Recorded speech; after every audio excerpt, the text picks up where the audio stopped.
Hello, I'm Alison from Bag Ladybird Learn to Sew. Today I'm going to be showing you how to sew a simple straight seam, something that a lot of people struggle with when they first start sewing. So watch on and you will find out my hints and tips to sew a simple straight seam. These two bits of kit are really useful for sewing straight seams. The first one, the one on the left, is a magnetic seam guide. That is a really strong magnet, sticks to the base of your machine. You just need to be careful if you've got a computerized sewing machine because sometimes the magnets can affect the machine. So check in your manual to check that it's suitable. The other thing on the right is called a seam gauge, and this seam gauge is an adjustable ruler. It just is really easy for measuring things, easier than getting a tape measure out. However, if you don't have one, a tape measure is perfectly acceptable. The little red bit just slides along so you can set that at the position, at the measurement that you require. The machine that I'm using here is the Janome 725S. And just so you know the settings that we've got it on, the dial at the top is the needle position. We've got that on number 5, and that means the needle is in the central position. The presser foot, that is the standard position for sewing on this machine. The stitch selector is on B/A, which is your regular straight stitch, and the stitch length, the lower dial, is on 2.5. So that would be the normal stitch length for sewing and dressmaking. So you just need to use your seam gauge and slide the slider to the required seam allowance. So for this it's 5/8 of an inch, which is your regular seam allowance for dressmaking for most patterns. So we're then going to put the needle into the down position and line up the red part on the seam gauge with the needle and establish where the 5/8 line is. So on this one it's telling you the 5/8 line is the same as this, where the needle position is, and it just has that line going all the way to the back plate. And get the magnetic seam guide, place it on the metal part, line the front edge of that up with the needle, and the left hand side is lined up with the 5/8 seam allowance line. Really strong, these ones. Some of the plastic ones can move about, but this one stays in position nicely. So your other option, if you don't have one of these magnetic seam guides, is to use some low tack tape like a masking tape or a washi tape. So I'll just take that one off and I'll demonstrate how you would do that with a measuring tape. So you would just stick that along the line like that and keep the edges of your fabric lined up with the edge of the tape.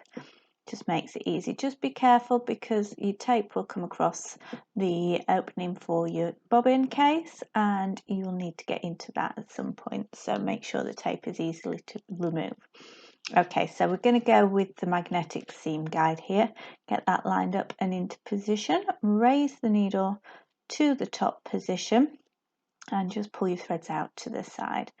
So we'll get the fabric sample here now and just get that lined up with the back of the presser foot. So that's where the back edge of the fabric is going to be lined up with, and the right hand edge is going to line up with the edge of the magnetic seam guide.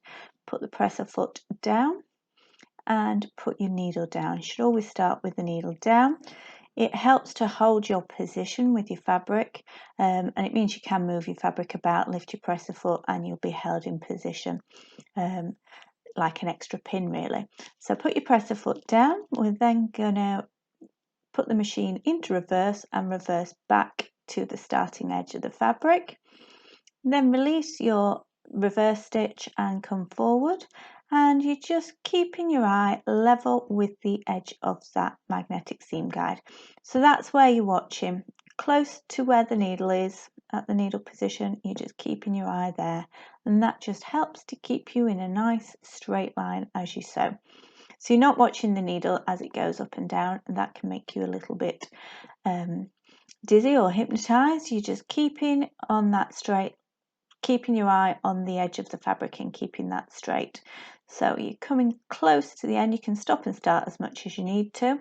Coming to the end of the fabric, and you just want to do 3 or 4 stitches in reverse. You can then come forward and finish. Lift your presser foot, make sure your needle is in the top position and pull your fabric out to the side. and then you can cut your ends off. You can cut your ends nice and close.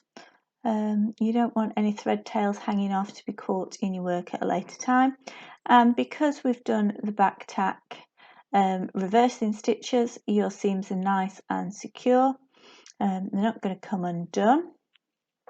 And then you can see how neat it is. I've used contrasting black thread, so you can see a little bit of my stitches through the cream calico, but you can see that that is a nice straight seam, nice and even at your 5/8 seam allowance. So I've pressed this now on both sides. You can see it sits nice and even and flat. That's the wrong side, and then I'll flip it over and that's the right side, really flat and even. So we're just going to repeat it without the magnetic seam guide, just to show you how easy it is to do. So we're lining up the back of the fabric with the back of the presser foot and the edges of the fabric up with the 5/8 seam allowance line. Putting the needle down into the fabric, and we're going to reverse back to the start. So we're just keeping the edges of the fabric lined up with that line, and reverse back, come forwards, just all the time, just keeping your eye on that line, level with the needle. It'll just help keep you straight. So I'm not worried about what's happening down there or back there. It's always what's level with the needle, and that's the crucial part. So just sewing along to the end of the fabric, keep it nice and steady, come to the edge of the fabric, and then your 3 or 4 stitches in reverse.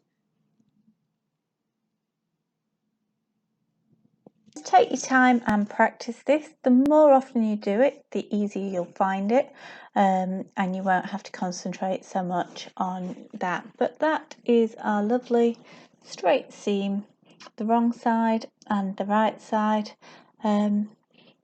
So just keep practicing, keep getting better, improving your skills. And if you want to find out more about how you can improve your skills, please check out my membership club. I'll pop the link in the comments below, and remember to subscribe to my channel.